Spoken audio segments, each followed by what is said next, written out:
말씀은 신약성경 마가복음 10장 17절에서 22절까지 말씀입니다.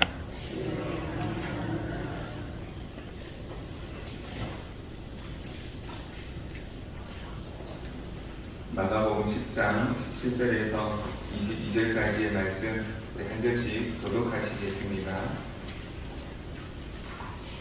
예수께서 길에 나가실 때 한 사람이 달려와서 꿇어 앉아 묻자오되 선한 선생님이여 내가 무엇을 하여야 영생을 얻으리이까?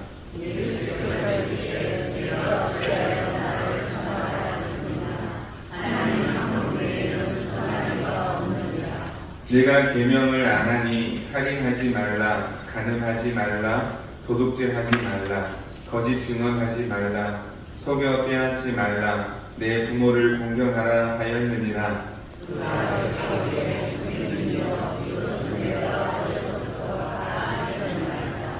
예수께서 그를 보시고 사랑하사 이르시되 내게 아직도 한 가지 부족한 것이 있으니 가서 내게 있는 것을 다 팔아 가난한 자들에게 주라. 그리하면 하늘에서 보화가 내게 있으리라.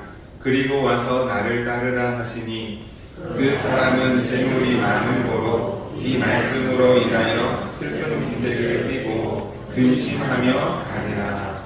아멘. 이 말씀이 하나님의 크신 은혜가 함께하시기를 소망합니다. 네, 앞뒤 자분과 한번 인사하시겠습니다. 행복한 추석 명절 되십시다.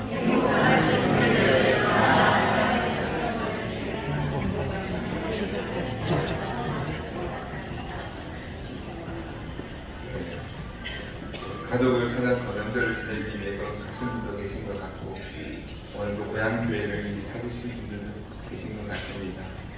하나님의 은혜가 함께 하셔서 가정마다 추석 명절을 기쁘고 즐거운 날이 되고 풍성한 하나님의 은혜가 함께 하기를 주의 이름으로 축복합니다. 민족 고유의 명절 추석을 하루 앞두고 있는데요. 추석은 음력 8월 15일에 해당된다고 합니다. 그래서 한가위라고도 부르고 한가위날이라고도 부르는데 이 추석에는 몇 가지 의미가 있습니다. 역사적인 의미가 있는데요. 역사적인 의미로 보면은 이 추석은 수학의 기쁨과 감사의 절기입니다. 찾아보니까요, 역사가 아주 오래 깊더라고요. 이미 고려시대 이전에 삼국시대 이전부터 신라의 가을하는 풍년 감사 축제에서부터 시작되었다라고 하는 학자들이 전해도 있고, 그래서 아주 오래 전부터 역사적인 전통이 있는 그런 축제라는 것을 알게 됩니다. 그래서 한 해 동안 농사를 지은 후에 풍성한 수확을 감사하고 또 음식을 함께 나누며 기뻐하고 또 주변의 이웃을 돌아보며 음식을 함께 나누는 것에서부터 이제 추석 문화가 시작이 되었다는 것입니다. 두 번째는 가족의 의미도 있습니다. 함께 모여 감사하고 나누는 날이 추석 명절입니다. 그래서 추석은 멀리 떨어져 지내던 가족이 한자리에 모여서 서로의 안부를 묻기도 하고 또 풍성한 은혜 주신 곡식 주심에 풍성한 수확 주심에 감사하여 또 조상을 기리고 차례를 지내며 성묘를 하기도 하고 그런 풍성함을 함께 가족이 함께 모여 나누는 그런 날이기도 합니다. 세 번째는 자연적인 의미도 있습니다. 이제 추석이 되면 가장 큰 특징 하나는 보름달 아니겠습니까? 가을 저녁에 크고 둥근 보름달을 바라보면서 이제 나라의 안녕을 기원하던 그런 풍속도 있었다고 합니다. 그래서 참 이제 흉흉한 시대에, 어려운 시대에 그래도 한 해를 무사히 마무리하며 풍성한 곡식을 감사하며 그 보름달을 바라보면서 가을 달빛 아래에 나라의 안녕을 영원하고 기원하는 그런 모습도 있었다고 합니다. 그래서 완전하고 화합하고 이 소원 성취를 의미한다고도 합니다. 네 번째는 현대적인 의미도 있습니다. 추석 명절을 맞이하여서 우리 한국 사람이 얼마나 빨리빨리 삽니까? 빠르게 바쁘게 사는데 그런 바쁜 일상을 조금 내려놓고 이 명절을 맞이하여서 가족도 찾고 잠시 쉼도 누리면서 자신의 삶도 돌아보고 그렇게 쉼을 누리면서 이 회복의 시간이 이 추석 명절의 의미도 있습니다. 그런데 요즘은 이제 가족을 찾기보다도 짧게 인사하고 전화하고 잠깐 왔다 가고 이번 추석처럼 이제 연휴가 긴 경우에는 이제 멀리 여행을 떠나기도 합니다. 자기 가족들끼리만 이렇게 멀리 여행을 떠나기도 하지. 마지막으로 이제 신앙적인 의미도 있습니다. 한 해를 지나올 때에 하나님께서 지켜주시고 도와주셨기에 안전하고 또 풍성한 곡식을 거둘 수 있음에 하나님께 감사하는 절기가 또 추석 명절을 맞이하여서 지키는 절기입니다. 그래서 추석은 단지 이제 전통 행사에 그치지 않고 이런 역사적인 의미, 가족적인 의미, 또 자연적인 의미, 그리고 현대적인 의미, 이런 신앙적인 의미까지 포함하고 있는 여러 가지 의미가 있는 이제 민족 고유의 전통이 있는 문화가 많은 것이죠. 단순히 많이 쉰다가 아니라 그런 다양한 의미들을 생각해보고 우리의 모습을 돌아보고 우리 모습 가운데에 추석 명절을 통하여서 우리 아름다운 전통을 지켜가는 그런 모습도 되면 좋겠다 생각이 듭니다. 그런데 문제는 이런 명절 때마다 이제 즐겁고 행복한 그런 날이 되어야 되는데 이제 해야 될 것은 하지 않고 안 해야 될 것을 함으로 말미암아 즐거운 명절이 아니라 아픈 이제 멍절이 되기 쉽다는 것이죠. 그래서 오랜만에 만나서 이제 화목하고 행복한 모습으로 이 명절을 마치고 다시 이제 삶의 터전으로 돌아가면 좋은데 이제 막상 와서 즐겁고 행복하기는커녕 네가 잘했니 내가 못했니 이런 걸로 다투고 싸우다가 이제 그냥 돌아가는 경우들도 많이 있다는 것이죠. 특히나 우리 이 그리스도인에게서는 믿는 사람들은 이제 오히려 멍절이 아니라 즐거운 명절이 되기 위해서 힘쓰고 애쓰는 모습이 되어야 할 줄로 믿습니다. 그런데 왜 이렇게 명절이 되지 못하고 멍절이 되는가 그 이야기를 조금 뒤에 말씀드리도록 하겠습니다. 조금 다른 얘기를 먼저 하면은요, 이제 그 그리스 신화 혹시 읽어보신 분들도 계실지 모르겠는데요, 이 그 그리스 신화에 보면 한 재밌는 이야기가 나옵니다. 아킬레우스라고 하는 이 영웅이 등장을 하는데요, 테티스라고 하는 바다의 요정이 이제 아킬레우스 아들을 얻게 됩니다. 이 바다의 요정, 이 테티스가 이 사랑하는 아들을 불사신으로 만들기 위해서 이제 바다에 담그는 모습이 나옵니다. 그 사진 제가 한번 보여드렸는데요. 이 사랑하는 아들을 얻었는데 이 아들을 불사신으로 만들기 위해서 바다에 담그죠. 그때 바다에 담그는데 이제 어머니 테티스가 이 사랑하는 아들 아킬레우스의 발목을 잡고 이렇게 바다에 담그게 됩니다. 그래서 이제 다른 데는 다 이제 불사신이 되어서 이제 흠잡을 데가 없는데 이제 어느 날 이제 전쟁을 하는데 이 전쟁 트로이 전쟁에 참전해서 큰 공을 세우고 있는 이 아킬레우스가 이제 어느 날 화산에 맞아서 죽게 되는 일이 벌어지게 됩니다. 왜 불사신이 되려고 이렇게 바다에 담궜는데 이제 이 그만 치명적인 약점 하나가 있는 것입니다. 어머니가 발목을 잡아서 이제 그 바다에 담궜기 때문에 그 발목만 이제 그 불사신이 아닌 약점이 생겼던 것입니다. 그 전쟁에 나가서 큰 공을 세울 때에 이제 그만 이 화살이 이제 이 발목에 박히고 됨으로 말미암아 이제 이 아킬레우스가 죽게 되는 이야기가 그리스 로마 신화에 나옵니다.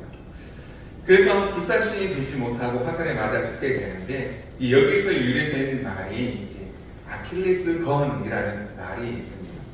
그래서 약점, 치명적인 약점을 뜻하는 말이 이제 되었는데요.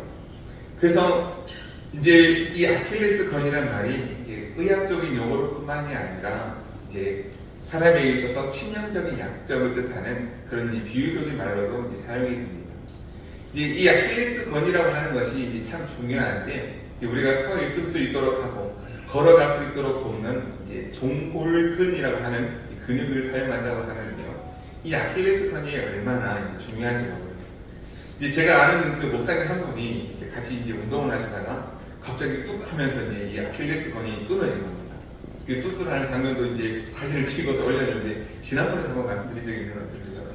이 수술 아킬레스건이 끊어져가지고 그토록 이게 날아다니니까 운동을 잘 하시던 분이 이 아킬레스건이 끊어지니까요. 수술하고 한참 지났는데도 힘을 못 쓰고 이제 환자 취급을 여러 목사님들 통해서 환자 취급을 받고 있습니다. 아킬레스건이 그만큼 중요하다는 뜻입니다.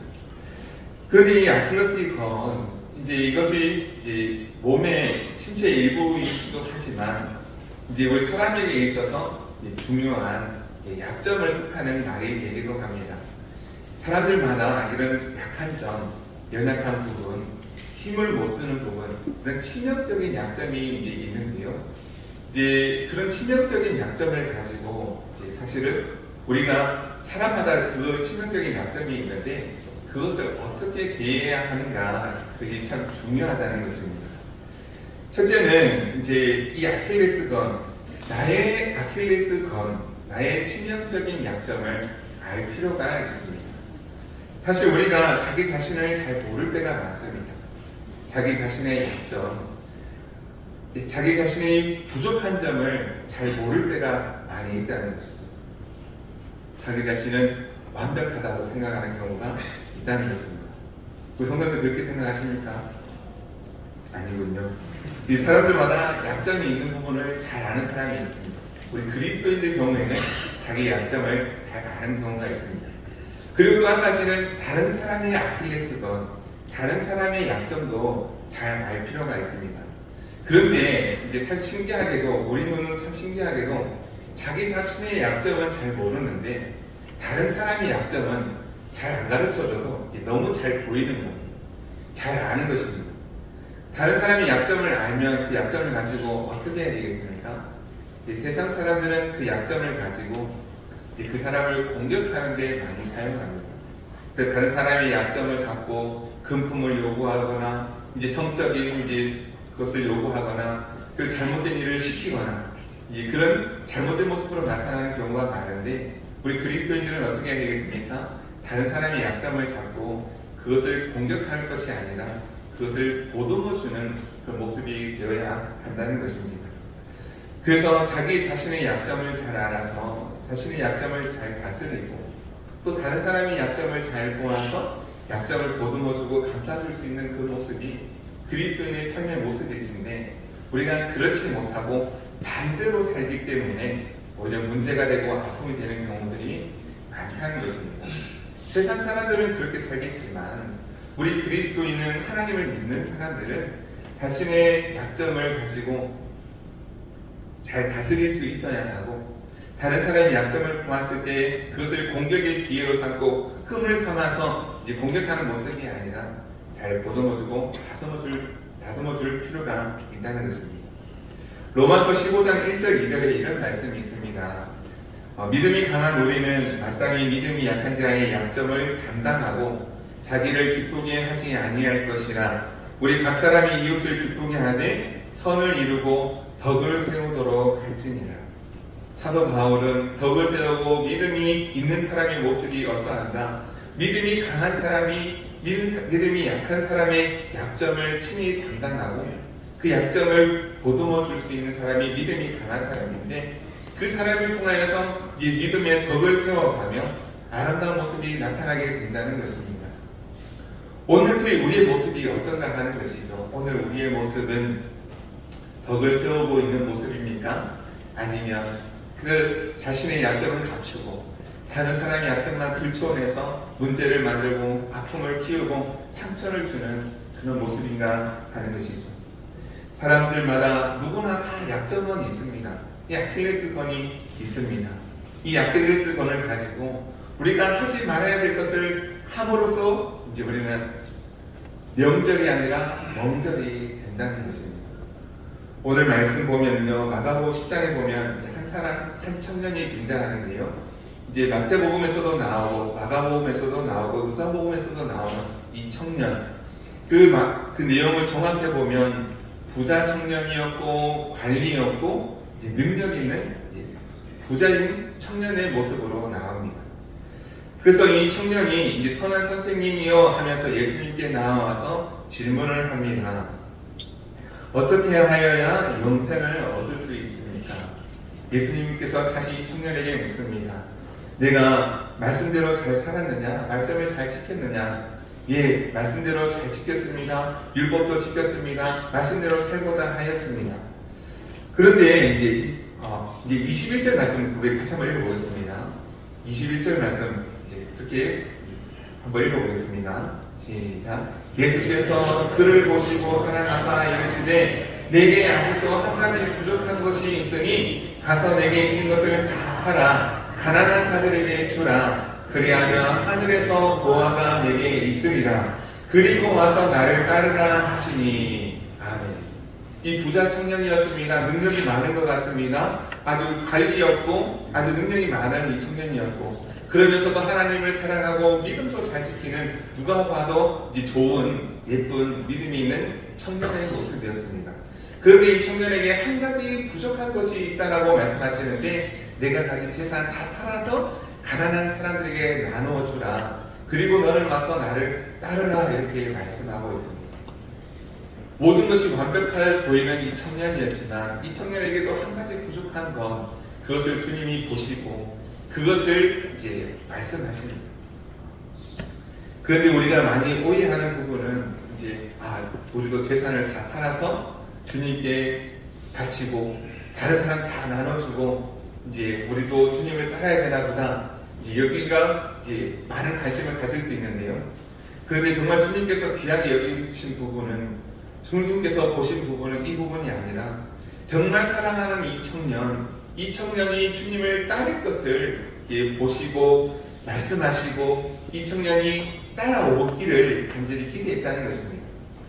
이 주님께서 이 청년을 미워하셔서 재산 다 팔라라고 말씀하신 것이 아니라 주님이 이 청년을 정말 사랑하셔서 정말 이 부족한 한 가지를 고쳐주고 싶으셔서 주님은 이 청년에게 말씀하셨다는 것입니다. 말씀을 보면요, 예수께서 그를 보시고 사랑하사라고 되어 있습니다. 이 청년을 미워하셔서 이 청년의 재산이 탐이 나서 그런 것이 아니라 이 청년이 가지고 있는 재산을 정말 귀하게 사용하시기 위해서 사용하게 하도록 돕기 위해서 이 청년을 사랑하셔서 이렇게 말씀하셨다는 것입니다.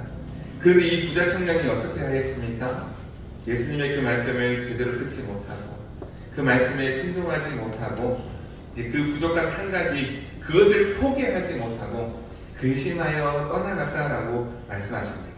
한 가지 마지막 최종 관문, 최종 테스트 그것을 통과하지 못하고 슬퍼하며 근심하며 갔다는 것입니다. 우리 22절 말씀도 다시 한번 읽어보겠습니다. 시작. 그 사람은 재물이 많은 도로 이 말씀으로 인하여 슬픈 기세를 띠고 근심하며 가니라. 아멘. 부족한 한 가지 완벽해 보이는 청년이었고 믿음대로 살고자 말씀대로 살고자 애쓰는 청년이었고 높은 직책도 있고 계산도 있고 무엇 하나 빠진 것 없지만 그 한 가지를 잘 해결하지 못해서 근심하며 떠나가고 말았다는 것입니다. 사랑하는 성도 여러분, 우리에게도 누구에게나 이 부족한 한 가지는 많이 있습니다. 누구에게나 부족한 한 가지는 다 있습니다. 저도 부족한 것이 많이 있습니다. 우리 성도님들 보기에는 괜찮아 보이고 잘생겨 보이고 다 좋아 보이지만 여기 흰머리가 얼마나 부족한 것이 이 흰머리 뿐이겠습니까? 얼마나 성품도 부족하고 가까이서 보면요 부족한 부분이 얼마나 많은지 모르겠어요. 옆에 사람 보면은요 부족한 부분이 한두 가지가 아니겠죠. 가르쳐주지 않아도 너무나 잘 보인다는 것이 문제입니다. 그래서 이 부족하고 연약한 아킬레스건 이 한 가지를 해결해야 되는데 오늘 주님께서도 우리에게 물어보실 때에 나의 이 부족하고 연약한 이 한 가지를 찝으시면서 말씀하실 때에 우리 이 한 가지를 어떻게 해야 되겠습니까? 해결해야 되지 않겠습니까? 부족하고 이 연약한 한 가지를 해결해야 되는데 그러면 어떻게 해결할 수가 있겠습니까? 주님께서 말씀하실 때에 근심함을 떠나간 이 청년의 모습이 아니라 주님께서 나에게 말씀하실 때에 이 부족한 한 가지를 주님 앞에 내어놓고 말씀에 순종함으로 이것을 해결할 수가 있다는 것입니다. 이 부족하고 연약한 한 가지가 해결이 안 되는 이유는 우리가 이 부족하고 연약함을 인정할 수 있어야 하는데 인정하지 않기 때문에 해결이 안 된다는 겁니다. 주님 부족하고 연약합니다. 나의 이 부족함을 도와주옵소서 주님 앞에 내어놓고 엎드려 간구하면 우리가 해결되어질 수 있는데 주님의 말씀에 주님 못합니다. 저는 안 됩니다. 할 수 없습니다. 순종하지 않기 때문에 해결이 되지 않는다는 것입니다. 자기 고집, 자기 원하는 것, 자기가 행하는 그런 하고 싶은 것들을 내려놓지 못해서 해결이 되지 않는 것입니다. 해결의 시작은 인정에서부터 있다고 하는 것입니다. 미국에 가면 이제 우리나라에도 많지만 미국에 가면 알코올 중독자들이 그렇게 많다고 합니다. 그래서 알코올 중독자들을 이제 치료하는 그런 치료센터가 있는데 이제 익명의 치료센터가 있다고 합니다. 그런데 알코올 중독에 있어서 치료의 시작은 12단계가 있다고 하는데요. 그 첫 번째 단계가 인정에서부터 시작이 된다고 합니다. 아니 술 먹어도 좀 어때? 술 먹어도 괜찮지 뭐 술 먹어도 좀 어때? 별 문제 없다. 이렇게 하면 그 사람은 그 단계를 시작조차 할 수 없다고 합니다. 나는 술을 이기지 못한다. 나는 술에 약하다. 나는 연약하다는 사실을 인정할 때 그 1단계에서부터 12단계까지 시작이 되어야 된다고 하는 것입니다. 그 인정에서부터 시작이 된다는 것입니다. 술을 끊고자 하는 자격이 있느냐 없느냐는 나는 술에 약하다. 나는 술을 끊고 싶지만 술에 약하다는 사실을 인정할 때에 그 단계를 시작할 수 있다는 것입니다. 오늘 주님은 우리에게 이렇게 질문을 던지십니다. 너희의 부족한 것이 무엇이냐? 이 청년을 통해서 우리에게도 마지막 부족한 한 가지 관문에 걸리는 것이 있는데 이것 인정할 수 있겠느냐라고 물어보시는 것입니다. 사랑하는 성도 여러분, 사람마다 치명적인 약점, 이 아킬레스건이 있는데 이것을 인정할 수 있기를 바랍니다. 자기 자신에게 있는 약점을 발견하시고 하나님 앞에 이 약점을 내어놓고 치유하여 달라고 주님 나의 약점을 고쳐달라고 기도할 수 있는 저와 여러분 되기를 간절히 소망합니다. 명절이 멍절이 되는 이유는 하지 말아야 될 행동을 하기 때문인데 나의 약점을 고치지 못하고 그 약점이 계속해서 드러나기 때문에 다른 사람에게 아픔을 주고 상처를 주는 것입니다. 또한 다른 사람이 가지고 있는 그 약점을 자꾸 끄집어내기 때문에 다른 사람의 약점이 얼마나 잘 보입니까? 얼마나 잘 보입니까? 가르쳐주지 않아도 잘 보입니다. 그런데 그 약점을 자꾸 끄집어내기 때문에 상처가 되고 아픔이 된다는 것이죠. 주님은 우리의 약점을 치유해 주시는 분이십니다. 그러나 사탄은 마귀는 자꾸 그 약점을 가지고 이용한다는 것입니다. 우리는 주님께 붙어 있습니까? 주님을 의지하는 사람입니까? 아니면 마귀에게 붙어 있습니까? 마귀의 노름에 놀아나고 있는 모습입니까? 그것을 잘 알 필요가 있다는 것이죠.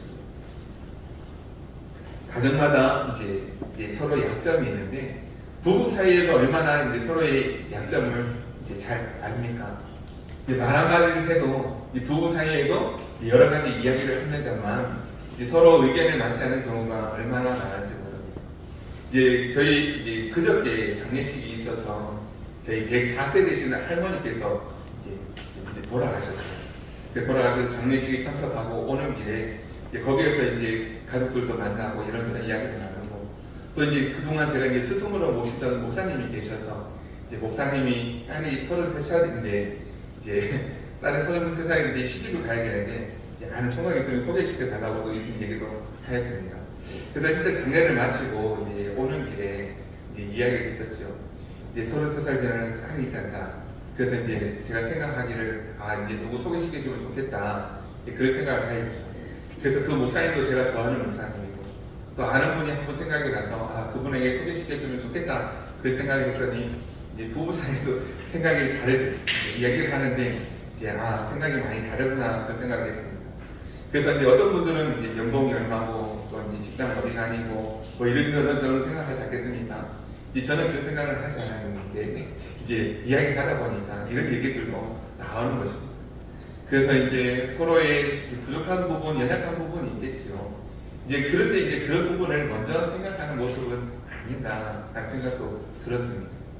그래서 그분 생각하면 참 좋은 분이고 기도하게 되고 참 이제 생각하게 되고 이제 그런 좋은 분인데 그런 좋은 부분만 생각하게 되다 오히려 우리는 연약한 부분, 약한 모습 그런 모습을 이제 생각하는 것은 아닌가 그런 생각이 든다는 것이죠. 이 설교 준비를 하다가 감동적인 이야기를 한 가지를 이제 보게 되었습니다. 시력이 안 좋은 아가씨 한 명이 있었습니다. 그런데 시력이 안 좋아서 이제 잘 더듬고 잘 못 보고 그런 모습이 있었습니다. 근데 다른 데는 별 문제가 없는데 단지 시력이 약하다는 거예요. 그런데 이 시력이 약한 이 아가씨가 멋진 청년을 만나서 결혼을 하게 되었습니다. 그 청년에게 남자 청년에게 물었더니 저분은 이렇게 시력도 약한데 이제 왜 결혼을 하게 되었느냐. 분명한 단점이 너무 분명하지 않습니까? 시력도 약한데 왜 이제 이렇게 결혼하게 되었느냐. 제 마음속에 저번에 눈이 되어주고 싶다는 그런 생각이 들었다는 겁니다. 다른 사람의 여러 가지 장점도 보이고 단점도 있을 텐데 너무나 단점이 분명한데 그 단점을 보듬어주고 이제 그 사람의 눈이 되어주고 그 사람의 길이 되어주고 싶은 마음이 들었다는 것입니다. 이런 사람도 있구나. 이런 사람도 있구나. 너무나 분명하게 단점이 있어서 저 사람 피하고 싶고 결혼하고 싶지 않은 그런 생각을 할 텐데 저 사람 오히려 단점을 바라보고 그 단점을 보듬어 줄 수 있는 그런 따뜻한 마음을 가진 사람이구나 라는 생각이 들었습니다. 오늘 우리의 모습은 어떤가 하는 것이죠. 사람들마다 치명적인 그런 아킬레스건 그런 단점들이 있는데 단점들을 들춰내는 모습인가 아니면 그 단점을 가지고 그 사람의 그 약점을 가지고 보듬어주고 감싸줄 수 있는 그런 모습인가. 우리가 해야 될 일이 있다면 더 감싸주고 보듬어주는 그런 모습이 되어야 되지 않겠습니까? 그런 모습으로 나아가면 가족이 모인 자리에 비록 이제 우리 모두가 완벽한 사람은 아니기에 때로는 실수할 수도 있고 때로는 여러 가지 이제 의견이 맞지 않는 일들도 있을 수 있지만 그래도 감싸주고 보듬어 주어서 행복한 명절이 될 수 있지 않겠습니까? 그런데 우리가 그 아킬레스건 그런 치명적인 약점을 자꾸 들추어내고 오히려 이제 부족한 점을 연약한 점을 끄집어내고 얼마나 아프겠습니까? 아킬레스도 그 아킬레스의 화살이 맞아서 그 종아리에 맞아서 죽는데 그 아픈 부분을 찌르니 얼마나 아프겠습니까? 부부 사이에서도 하지 말아야 될 말을 하면서 서로에게 상처 주는 경우들이 얼마나 많은지 모릅니다. 그래서 이제 제가 좀 찾아봤는데요. 이제 남편이 아내에게 이제 아내가 남편에게 하지 말아야 될 그런 말이 있습니다. 아내들이 남편에게 하지 말아야 될 남자답지 못하다, 무능하다, 연봉이 얼마냐, 가장으로서 책임감이 없다. 이런 말을 들으면 억장이 무너진다고 합니다. 상처를 받고 회복하기 힘든 그런 모습들이 있다고 합니다. 남편도 아내에게 하지 말아야 될 말들이 있겠죠. 남편분들이 잘 들으셔야 되는데 어떤 얘기를 하냐면 이제 외모를 두고 이제 못생겼다든지 왜 그렇게 살이 쪘냐는 이런 외모 비하하는 말 이런 말 하지 말아야 되고요. 특히 이 말을 들을 때 폭발을 하는데요. 친정에서 뭐 배웠냐 이 말을 들으면 여성분들이 폭발을 한다고 해요. 저도 예전에 그렇게 한 적이 있는데 우리 장인 장모님이 장점이 굉장히 많은데 어떻게 그렇게 단점만 가지고 태어났냐 제가 그런 얘기를 한 적이 있어요. 큰 상처가 됐겠죠. 평생 그 얘기를 합니다. 평생 그 얘기를 이제 하면서 이제 싸웁니다. 내가 잘못했구나. 하지 말아야 될 말인데 했구나. 평생 가는 거죠. 사랑하는 성도 여러분, 우리 각자 가지고 있는 그런 약점들이 있습니다. 그 약점들을 자꾸 끄집어내고 찌르고 그러기보다는 감싸주고 보듬어줄 수 있는 우리 모두에게 한 가지 부족한 그것이 있는데 그것이 공격의 대상이 아니라 오히려 기도 제목이 되고 감싸줄 수 있는 그런 모습이 되기를 소망합니다. 오늘 새벽에도 이제 잠시 말씀을 나눴는데요. 이제 상품 인생이 있고 작품 인생이 있습니다. 상품 인생은 자꾸 자신을 향수를 뿌리고 화장을 하고 예쁘게 꾸며서 상품 가치를 높입니다.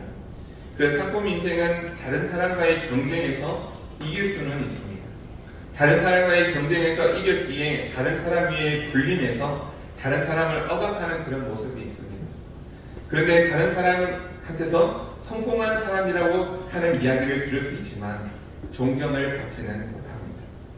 다른 사람 위에 군림하여 성공한 사람처럼 큰 소리 칠 수 있지만 존경을 받지는 못하는데, 그러나 반대로 작품 인생이 있습니다. 작품 인생은 다른 사람과의 경쟁에서 이긴 사람이 아니라 자기 자신과의 싸움에서 이긴 사람입니다.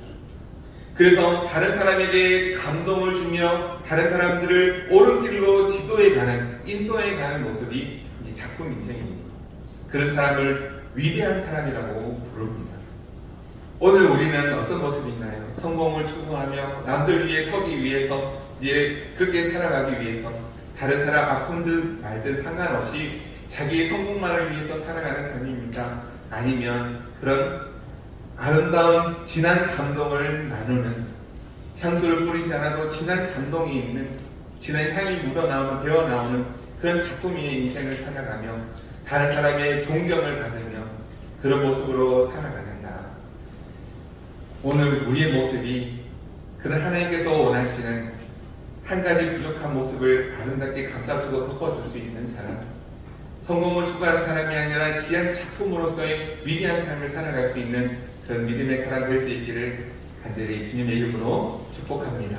그리함으로 말미암아 가족들이 모이는 잔치, 가족들이 함께 모였을 때에 행복하고 즐거운 가정, 귀한 명절이 될 수 있기를 주님의 이름으로 축복합니다.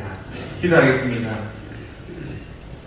하나님 아버지, 부자 청년 관리가 다 잘했는데 너희에게 오히려 한 가지 부족한 것이 있다고 하셨던 그것을 꿰뚫어 보셨던 주님, 그 주님의 부르심에 이 청년은 재물이 많아서, 재물이 너무 중요해서 다른 건 다 들려도 이것은 안 되겠습니다 하고 슬픈 기색을 띠며 근심하며 돌아갔다고 하셨습니다.